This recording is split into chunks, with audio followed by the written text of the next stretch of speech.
मराठी नवीन वर्षाची सुरुवात म्हणजेच गुढीपाडवा हा सण अवघ्या 2 दिवसांवर आला आहे आणि ह्या दिवशी घरोघरी श्रीखंड पुरी किंवा बासुंदी पुरीचा बेत केलाच जातो.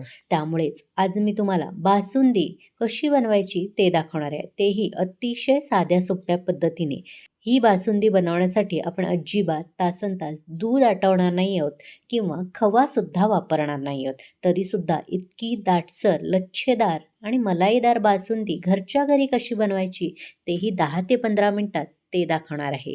बासुंदीच्या टेक्स्चरवरूनच तुम्हाला कळलं असेल ही बासुंदी किती दाटसर झाली आहे आणि रंगसुद्धा अगदी सुरेख आला आहे, जरी आपण दूध आटवलं नसलं तरी.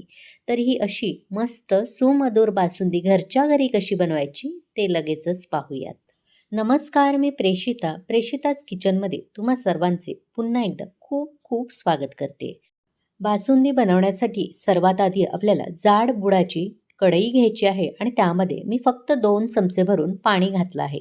असं पाणी सुरुवातीला घातल्यामुळे आपण जेव्हा बासुंदी करू तेव्हा दूध तळाला चिकटत नाही किंवा ते करपत नाही.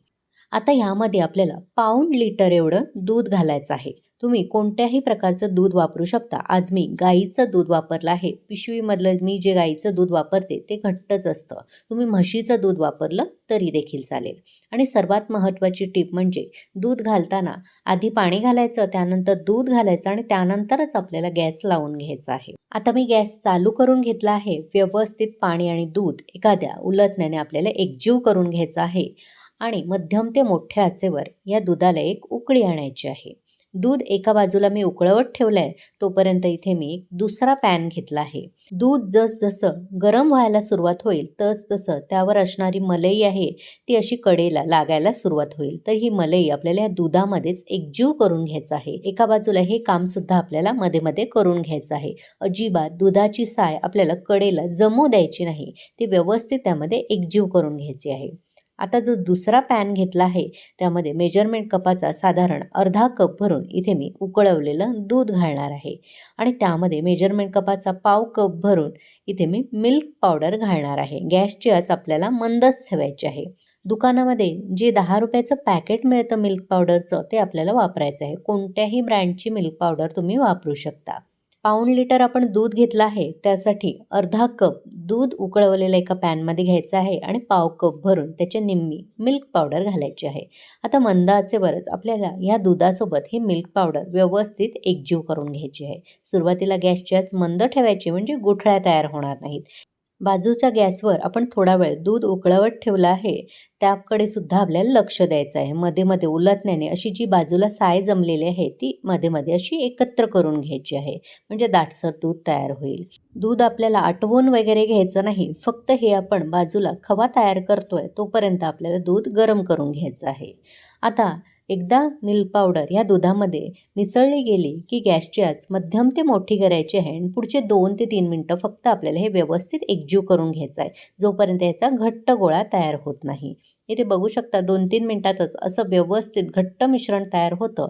असं झालं की आपला इथे इन्स्टंट खवा तयार झाला आहे. असा खवा जेव्हा आपण बासुंदीमध्ये मिक्स करतो तेव्हा अजिबात दूध आटवायची गरज भासत नाही. एक प्रकारचा दाटसरपणा आपल्या बासुंदीला येतो आणि चवसुद्धा खूप सुरेख येते. इथे आपला झटपट खवा तयार आहे. आता तो आपण थोडा वेळ गॅस बंद करून बाजूला ठेवूया. आता इथे मी एक कढई घेतली आहे, त्यामध्ये मेजरमेंट कपाचा पाव कप भरून आपल्याला साखर घ्यायची आहे. सुरुवातीला गॅस चालू करायचा नाही, गॅस बंद असतानाच आपल्याला यामध्ये साखर घालायची आहे आणि त्यानंतर गॅस चालू करून घ्यायचा आणि ही साखर आपल्याला कॅरमलाइज करून घ्यायची आहे. म्हणजे कोणतेही पाणी वगैरे ह्या साखरेमध्ये न घालता फक्त साखर आपल्याला विरघळवून घ्यायची आहे. गॅसची आच सुरुवातीला लावायची नाही, कारण गरम गरम कढई असली आणि तुम्ही त्यामध्ये साखर घातली तर साखर करपू शकते आणि करपट वास येऊ शकतो कॅरमलला. त्यामुळे सुरुवातीला साखर घालायची आणि त्यानंतर गॅस चालू करायचा. आता गॅसची आच सुरुवातीला मोठी ठेवायची आणि साखर आपल्याला व्यवस्थित अशी एकजीव करून घ्यायची. हळूहळू ती विरघळायला सुरुवात होईल. एकदा साखर अशी विरघळायला सुरुवात झाली की लगेच आपल्याला गॅस मंद करायचा आहे, कारण जर आपण गॅस मोठाच ठेवला तर साखर करपू शकते आणि त्याला करपट वास येऊ शकतो.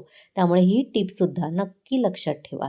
गॅस मंद करूनच आपल्याला पुढची प्रोसेस करायची आहे. फार वेळ लागत नाही साखर विरघळायला सुद्धा. पुढच्या 2 मिनिटातच साखर अशी व्यवस्थित विरघळली जाते.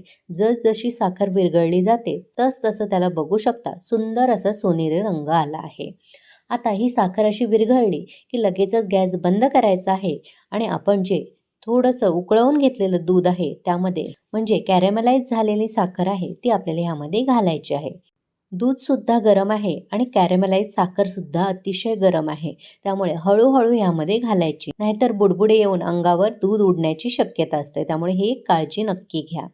आता ह्यामध्ये ही कॅरेमलाइज साखर टाकली की आपल्याला एखाद्या उलथण्याने व्यवस्थित एकजीव करून घ्यायची आहे. सुरुवातीला साखर कडक होते, पण जसजशी आपण ह्यामध्ये ढवळत राहू, मिक्स करत राहू, तसतशी ती विरघळायला सुरुवात होते. हळूहळू बघू शकता कॅरेमलाइज साखरेमुळे दुधाचा रंग कसा आला आहे. जसं आटवून आपण बासुंदी करतो अगदी त्याचप्रमाणे सोनेरी रंग या दुधाला येतो आणि चवसुद्धा अतिशय उत्तम लागते जेव्हा आपण अशा पद्धतीने साखर त्यामध्ये मिक्स करतो. कॅरेमलाइज केलेली साखर एकदा ह्यामध्ये पूर्णपणे विरघळली, दुधाचा रंग बदलला गेला की लगेचच ह्यामध्ये आपण जो झटपट खवा तयार केलेला तो सुद्धा यामध्ये मिसळायचा आहे आणि व्यवस्थित खवा यामध्ये एकजीव करून घ्यायचा आहे. जसजसं आपण खवा मिक्स करत जाऊ तसं दुधाला एक दाटसरपणा यायला सुरुवात होईल. एकदा व्यवस्थित हे एकजीव करून झालं की इथे मी एक कडलं घेतलं आहे आणि त्यामध्ये 1 चमचाभर साजूक तूप घातलं आहे. तूप चांगलं विरघळलं की यामध्ये सुकामेवा मी घालणार आहे. तुमच्या आवडीप्रमाणे सुकामेवा तुम्ही वापरू शकता. इथे मी काजू बदामचे तुकडे घेतले आहेत, चारोळी आणि बेदाणे घेतले आहेत. तुपाबरोबर व्यवस्थित एखाद मिनिटाचे परतून घ्यायचे. बेदाणे चांगले फुलून आले की लगेचच हा सुकामेवा आपल्याला या बासुंदीमध्ये घालायचा आहे. सर्वात शेवटी घालायचा म्हणजे त्याचा क्रंचीनेस, कुरकुरीतपणा तसाच टिकून राहतो. सुकामेवा घालताना इथे मी गॅस बंद केलेलाच आहे. आता गॅस बंद असतानाच आपल्याला सर्वात शेवटी ह्यामध्ये छोटा पाव चमचा भरून वेलची पावडर घालायची आहे. वेलची कुटून घातली तरी देखील चालेल. इथे आपली बासुंदी तयार आहे. तुम्हाला जरी ही पातळ आता दिसत असली तरी जसजशी थंड होईल तसं त्याला दाटसरपणा यायला सुरुवात होईल. तयार झालेली बासुंदी मी पूर्णपणे गार करून घेतली आहे आणि गार झाल्यानंतर तुम्ही ह्याचं टेक्स्चर बघू शकता किती दाटसर तयार झालं आहे. आता लगेचच ही मी सर्व करून घेते. तुम्हाला माझी आजची बासुंदी बनवण्याची साधी सोपी पद्धत आणि ट्रिक कशी वाटली? आवडली असेल तर एक लाईक करा, जास्तीत जास्त लोकांना शेअर करा. प्रेषिताच किचनला सबस्क्राईब करायला विसरू नका. सोबत असलेलं नोटिफिकेशनचं ऑलचं बटन दाबा, जेणेकरून माझ्या अशाच सर्व रेसिपी तुम्हाला लगेचच पाहता येतील. वरून थोडेसे पिस्त्याचे काप, केशर आणि माझ्याकडे गावठी गुलाबाच्या वाळलेल्या पाकळ्या आहेत, त्यासुद्धा मी यावर सजवून घेणार आहे, म्हणजे आणखीन सुंदर दिसेल. तुम्ही सुद्धा येत्या गुढीपाडव्याला अशी दाटसर सुमधुर बासुंदी करून बघा आणि कशी झाली ते कमेंट करून मला नक्की कळवा. एकदा तुम्ही ह्या पद्धतीने बासुंदी तयार केलीत की जेव्हा बासुंदी तुम्हाला करायची असेल तेव्हा ह्याच पद्धतीने कराल याची मी तुम्हाला खात्री देते. नक्की करून बघा. या बासुंदीसोबत अजिबात तेलकट न होता टम्म फुगलेल्या 2 ते 3 तास तशाच फुगलेल्या पुऱ्या राहण्यासाठी एक रेसिपी मी आधीच अपलोड केली आहे. तुम्ही जर ती पाहिली नसेल तर डिस्क्रिप्शन बॉक्समध्ये लिंक देत आहे, त्या लिंकवर क्लिक करून पाहू शकता. चला तर मग पुन्हा भेटू अशाच मस्त, स्वादिष्ट, भरपूर टिप्स, अचूक प्रमाण आणि एखाद्या नवीन रेसिपीसह. धन्यवाद.